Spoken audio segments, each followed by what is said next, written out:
매일 성경과 함께하는 오늘의 큐티 시간입니다.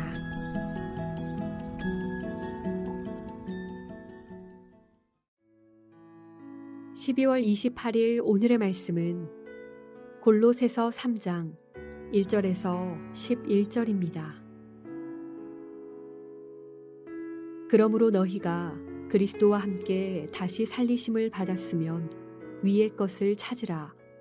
거기는 그리스도께서 하나님 우편에 앉아 계시느니라.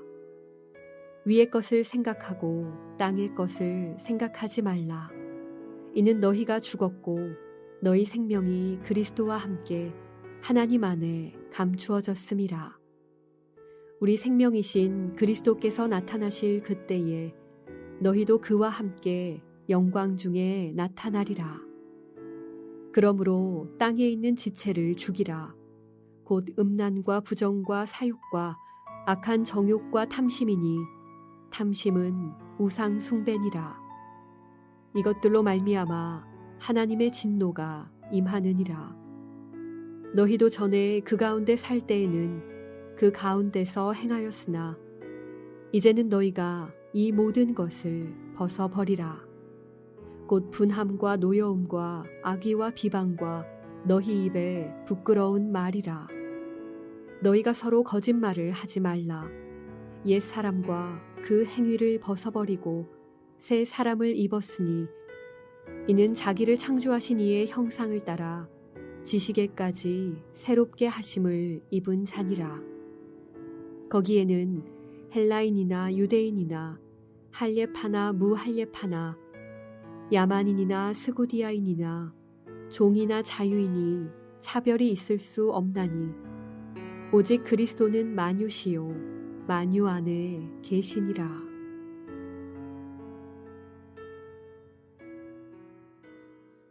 골로새서 3장 1절에서 11절 말씀을 함께 묵상하겠습니다. 사도 바울은 2장에서 거짓 교사들의 가르침에 현혹되지 말 것을 말하고 있습니다. 그러면서 3장에 성도들이 어떤 삶을 살아야 하는지 구체적인 지침을 주고 있지요. 먼저 1절에서 4절 위의 것을 찾으라고 합니다. 그런데 여기에 먼저 단서가 달려 있습니다. 1절에 만약에 너희가 그리스도와 함께 살리심을 받았다면 이라고 하지요. 위의 것을 찾는 삶은 그리스도와 함께 살리심을 받았을 때 가능하다는 것입니다. 만약 그리스도로 다시 살지 않으면 위의 것을 찾을 수 없다란 말이죠. 여기 위의 것을 찾는 삶은 그리스도로 다시 태어난 사람, 거듭난 사람, 회심한 사람의 행실이라는 것입니다. 위에는 예수 그리스도께서 하나님의 우편에 앉아 계십니다. 하나님의 아들로 존재하시죠. 위는 장소적 개념이 아니라 통치의 개념입니다. 바울이 땅의 것을 생각하지 말라는 의미도 같은 의미죠. 땅은 사탄이 다스리고 통치하는 세상을 말합니다. 결국 그리스도와 함께 살리심을 받았다면 사탄의 다스림을 거부하고 예수님의 다스림 안에 살게 된다는 것이죠. 예수님의 보혈로 새로운 피조물이 되었으니 땅의 것을 버리고 위의 것을 생각하고 추구하고 살라는 것입니다. 바울은 3절과 4절에 이 땅에서 새로운 피조물로서의 삶을 다시 한번 설명합니다. 바울은 성도들이 이미 죽었다고 하지요. 이는 그리스도를 알기 전에 옛사람이 죽은 것입니다. 하지만 성도는 그리스도 안에서 생명을 얻음으로 다시 새 생명을 얻고 새 사람이 되었습니다. 예수 안에서 다시 살게 된 생명은 그리스도께서 다시 오실 때에 영광에 쌓여 다시 나타나게 될 것입니다. 우리가 생명을 얻은 존재로 이 땅을 살아가지만 아직 완성된 것은 아니죠. 이 생명은 그리스도께서 다시 오실 때에 완성될 것입니다. 우리 주 예수 그리스도께서 이 땅에 다시 오셔서 그 나라가 이 땅에 이루어질 때 새 생명을 가진 우리도 영광 중에 나타날 것입니다. 우리 예수님께서 천사장의 나팔 소리와 천군 천사의 찬양 속에 반드시 영광 가운데 임할 것입니다. 그 영광 가운데 임할 때 생명을 가진 우리들도 그 영광에 참여할 것입니다. 그 기쁨에 그 희락에 동참할 것입니다. 그러니 그 영광스러운 역사에 누릴 기쁨을 생각해 보십시오. 그 기쁨과 희락 때문에 이 땅의 고난과 핍박을 이겨낼 수 있는 것입니다. 이제 바울은 5절에서 7절에 땅에 있는 지체를 죽이려고 합니다. 이는 위의 것들과 대조되는 것으로 어둠의 영역에 속한 것들이라는 의미죠. 바울은 구체적으로 5가지를 말합니다. 음란, 부정, 사욕, 악한 정욕과 탐심입니다. 여러분, 성이라는 것은 결혼이라는 테두리 안에서 이루어져야 합니다. 결혼이라는 테두리 밖으로 이루어지는 성이 바로 음란입니다. 부정도 음란과 비슷한 의미인데요. 이는 불결한 것을 의미합니다. 사욕도 비슷한 의미로 욕정, 욕망 같은 의미로 보시면 되겠고요. 정욕이라는 것은 욕망과 비슷한 의미인데요. 사람들이 기본적으로 가지고 있는 욕구입니다.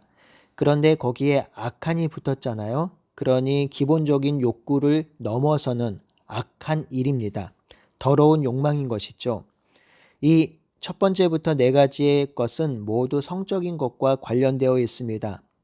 5번째 탐심은 우상 숭배라고 콕 집어 말합니다. 바울은 땅의 것의 대명사인 음란, 부정, 사욕, 악한 정욕과 탐심을 죽이라고 합니다. 3절에 보면 이것들은 이미 죽은 것들입니다. 생명을 잃어버린 것들이죠. 그러니 이것을 다시 살지 못하도록 꼭꼭 밟아 승리하라는 것입니다. 8절에서 9절에 바울은 다시 한번 버려야 할 것을 설명합니다. 곧 분함, 노함, 악의, 비방, 그리고 부끄러운 말, 거짓말 이것을 버리라고 합니다.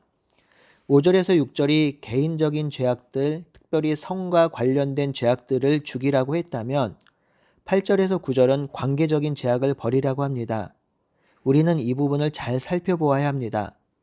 우리가 죄악, 땅의 것을 말하면 주로 개인적인 죄악들에 집중합니다. 사실 이것은 사실입니다. 그런데 또 버려야 할 것은 가족, 성도와의 관계 속에 드러나는 죄악입니다. 분함, 노여움, 악의, 비방, 부끄러운 말, 즉 추한 말, 거짓말 이것이 우리 관계 속에서 얼마나 자주 일어나는지요. 쉽게 화내고 짜증내고 분노하고 뒷담화하고 거짓말하고 우리 대화의 많은 부분이 다른 사람들 이야기입니다. 사실관계를 확인하지도 않고 내가 듣고 싶은 말만 듣고 그것을 내 생각대로 가공해서 전달합니다. 그리고 그것을 재미있어 합니다.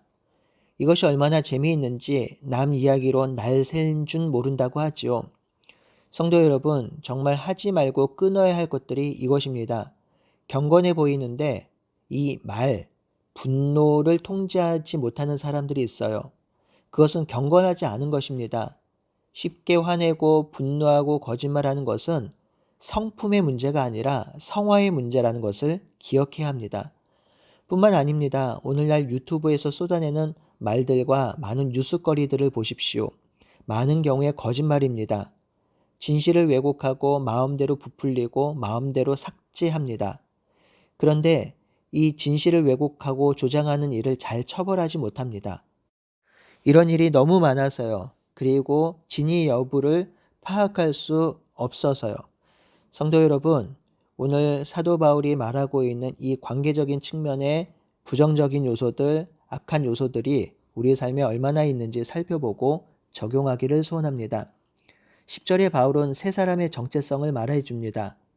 이는 자기를 창조하신 이의 형상을 따라 지식에까지 새롭게 되는 사람입니다.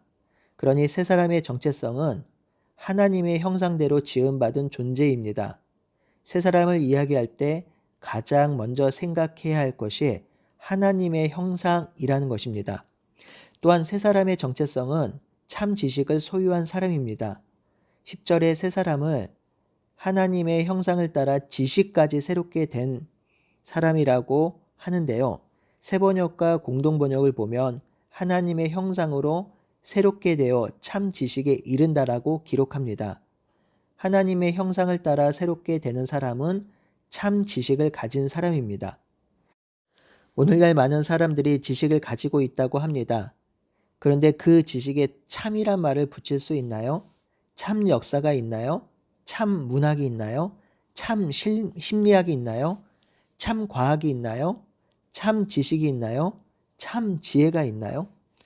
오로지 참 지식은 하나님의 형상으로 회복된 자만이 소유할 수 있습니다. 그 참 지식이 바로 예수 그리스도입니다. 요한복음 14장 6절에 예수께서 이르시되 내가 곧 길이요 진리요 생명이라고 하셨습니다. 오직 그리스도만이 참 지식이고 지혜입니다. 11절에 이 참 지식을 소유한 하나님의 형상으로 새롭게 된 자들이 반드시 해야 할 일이 있습니다. 골로새 교회에 할례파와 무할례파, 종과 자유자, 야만인과 스구디아인, 헬라인과 유대인의 차별이 있었던 것 같습니다. 이 본문에 등장하는 네 세트의 8그룹은 절대로 하나 될 수 있는 그룹이 아닙니다. 유대인들에게 이방인은 계치급 받았으며 헬라인들은 유대인들이 지식이 없음을 하찮게 여겼습니다. 여러 가지 이유로 서로를 비방하고 하찮게 여겼지요. 하지만 바울은 그리스도로 인하여 새 사람이 되었으니 이렇게 하지 말라고 하면서 11절에 오직 그리스도는 만유시요 만유 안에 계신다라고 합니다. 이는 골로새서 1장 15절에서 20절의 말씀을 요약한 것인데요. 만유가 그리스도 안에서 그분을 통해 그분을 위해 창조되었다라는 의미입니다. 즉, 이 창조 세계가 그리스도 안에서 그리스도를 통해 그리스도를 위해 창조되었다라는 것이죠. 이 예수님의 창조에서 가장 귀한 창조물이 바로 인간입니다. 예수님은 이 인간을 구원하시고 회복하기 위해서 이 땅에 오셨고요. 예수님을 믿음으로 말미암아 새로운 피조물이 되었고 이 새로운 피조물은 하나님의 형상입니다. 이렇게 하나님의 형상으로 새롭게 창조된 피조물은 다른 지체도 하나님의 형상으로 창조되었음을 믿고 그들을 차별하지 아니하고 사랑하고 존귀히 여기는 것이죠. 이것이 하나님의 새로운 창조에 동역하는 것이고 동참하는 것입니다. 그러니까 새로운 창조가 일어났으니 그 안에서의 차별을 거부하라는 것이죠. 사랑하는 성도 여러분, 그리스도와 함께 살려졌으니 우리는 새 사람이 되었습니다. 그러니 새 사람답게 사는 것이지요. 이것은 의무가 아닙니다. 존재가 바뀌었으니 바뀐 존재로 살라는 것이죠. 개인적인 음란과 음행을 버리고 관계에서 욕하거나 분노하거나 거짓말하지 않기를 바랍니다. 그리고 모든 사람들을 동등하고 차별하지 않고 대하기를 소원합니다. 이것이 새롭게 된 사람의 정체성이고 본분입니다. 오늘도 새 사람으로 살아가는 하루가 되기를 바라고 소원합니다. 아멘.